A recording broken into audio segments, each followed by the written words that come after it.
What's up, everybody? Today we're tying a wiggler worm here. So for your springtime runoff fly, this is a pretty effective fly and a cool little worm there, realistic. So we're using these wiggler worm bodies. You can pick these up at like your local Sportsman's Warehouse store. And we're also going to use some brass beads or tungsten, whatever you like. So the first thing we need to do is we're going to thread this bead or this worm onto this bead there like that. So I'm just going to take my bobbin threader and we're going to stick it through the small hole of our bead like that. And let's just take the tip part of our worm and just place it inside the bobbin threader there, just a little ways like that. And then just carefully slide that through, because sometimes it can break that worm if you're a little too aggressive. So there we go. Let's just slide that kind of in the middle there. Then we're going to take our hook there and we're going to slide this on the hook. So I just take my worm and pull it aside like that, and then I can take my scud hook. This is a number 12 Daiichi scud hook, and we'll just feed that on our hook there and pop that around.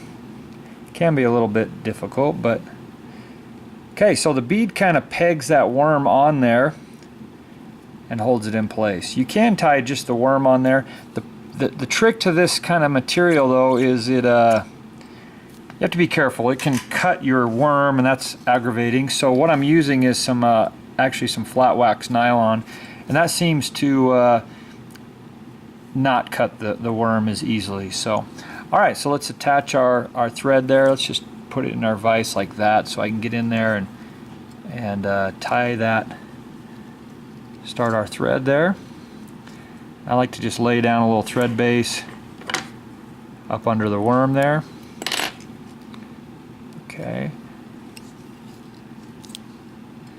Just hold my finger right there just to keep it from slipping there.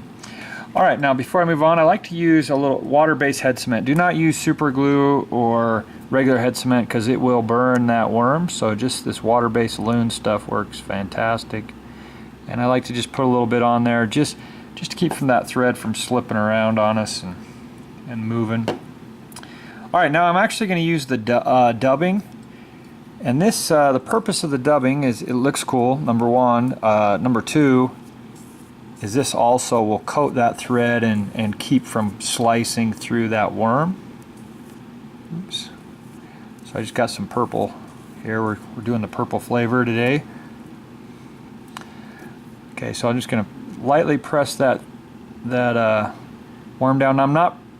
I'm not wrapping super hard. I'm just kind of doing slight, almost loose wraps. Remember, the bead kind of pegs it to the hook.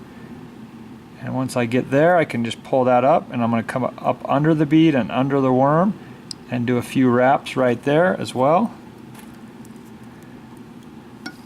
And whip finish up under there. Come back with a little bit of head cement there. Oop. Let that soak down in there. And there you go. That's it. Wiggler worm.